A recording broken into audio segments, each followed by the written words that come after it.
Morning all champions. Good morning.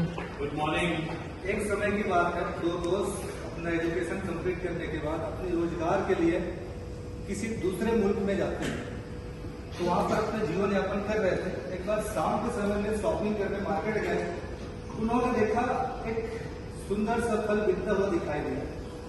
उन्होंने दुकानदार से पूछा कि बोले ये क्या है? तो बोले ये फल है। बोले क्या काम आता है? उन्होंने बताया कि ये खाने का काम आता है, इसके अंदर जो पानी होती है इसको पिया जाता है, बड़ा टेस्टी होता है।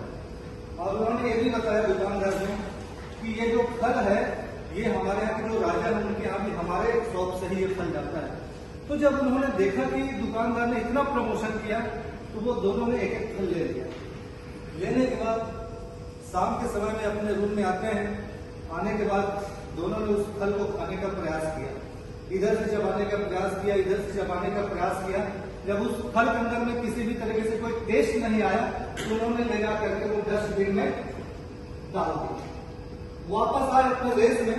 उन्होंने कहा कि हम एक ऐसे देश में गए हुए थे जहां पर लोगों को बेवकूफ बनाया जाता है। शायद मैं किस फल के बारे में बोल रहा हूं, आप समझ गए होंगे फल का नाम, समझ गए जी। तो यहां पर गलती क्या थी कि जीवन में हमें कभी सक्सेस होना है तो हमें क्यों, क्या, कैसे, तीन चीजों का हमें ध्यान रखना पड़ता है। उन्होंने जब दुकानदार से फल लिया तो उन्होंने पूछा नहीं कि इस फल को कैसे खाना है, उन्होंने पूछा नहीं। ठीक इसी तरीके से जब हम अपने करियर की शुरुआत करते हैं, किसी भी काम में हम शुरुआत करते हैं तो हमें तीन चीजों का ध्यान रखना होता है, क्यों, क्या और कैसे।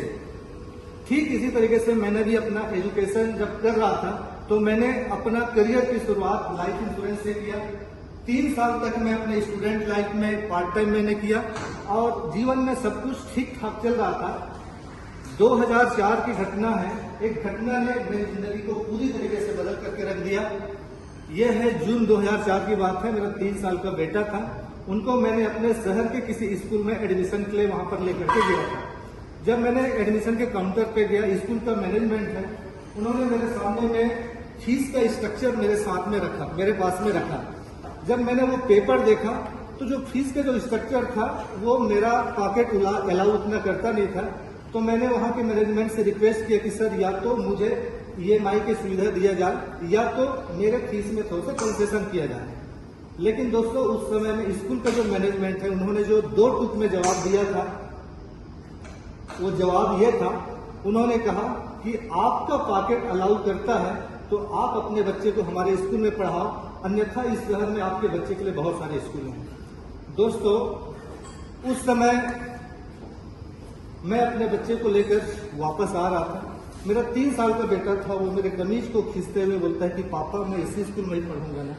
लेकिन दोस्तों मेरे 3 साल के बच्चे को जवाब देने के लिए मेरे पास में जवाब नहीं था। लेकिन उस समय मुझे पता चला कि पैसे की अहमियत क्या होती है, पैसे की वैल्यू क्या होती है।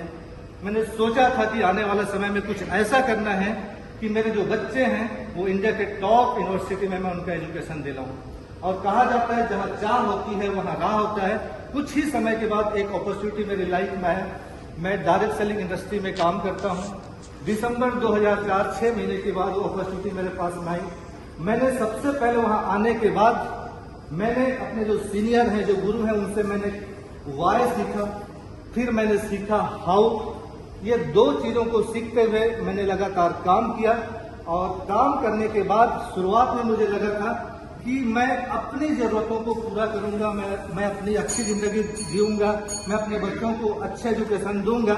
लेकिन जब इस सिस्टम में आया, थोड़ी इनकम मेरी बढ़ने लगी, मेरा सोच भी उस तरीके से बढ़ने लगा और एक मिशन के रूप में मैंने इसको काम किया।